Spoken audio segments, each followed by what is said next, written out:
just Västra Götaland har lite snöat in på koldioxid. Du får vara snäll mot dem. Ja, visst. Men jag ska... Men ärlig. Ja.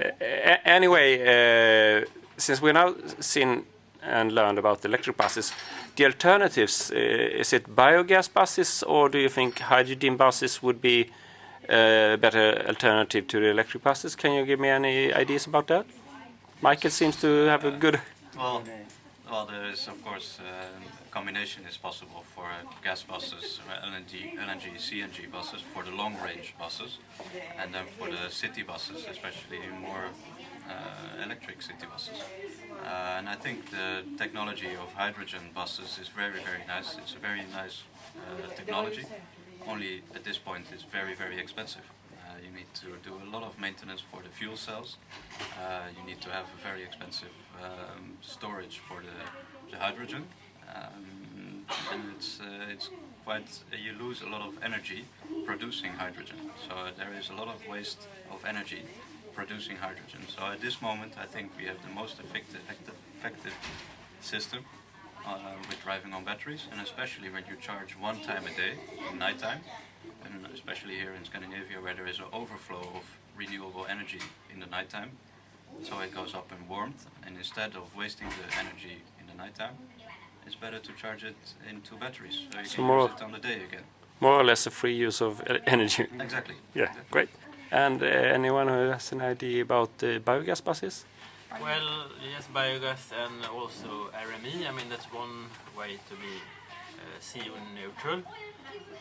But I think one challenge is actually to get the politicians to understand that the CO2 problem is not the only problem. That can be solved with biofuels, but when it comes to the pollution, when it comes to particles and NOx and noise, then it cannot be done with those kind of fuels. But the electric will solve that as well.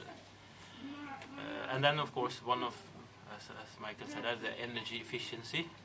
I mean, even if you have a biofuel, we still have the combustion engine, and at the best, maybe 44% in a really good diesel engine or something like that. So the energy efficiency must be a more important criteria when you select what kind of fuel you choose. And also it depends on how you get the electricity, where do you get it? Yeah, is it, that's of course, is it from nuclear station, or if it's a hydro station, or depends where you get it. The source is important as well. Yeah. What type of electricity do you produce in Turkey? In Turkey, mostly in hydro, and depending on the windmills. Windmills and hydro. Solar power is the future. Yeah. We have a huge plant in Turkey, in Konya, in Urfa, in south part, and they are planning a huge platform to produce solar power. Yeah. So our source is clean, and if you're talking about electric buses, we're not going to depend on nuclear power to produce electricity. Yes.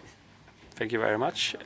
Any more comments on fuel cells or electric? Yeah, I think to reflect what you said, what we see also with electric buses is that the possibility for smaller communities and municipals to produce the fuel is easier, because we can have windmills, we can have solar cells, and when it comes to the bio or the gas, that's more difficult in some extent. We think that kind of fuel should be used for long distance traffic, or maybe for agriculture, like tractors and excavators, and that should use it there instead.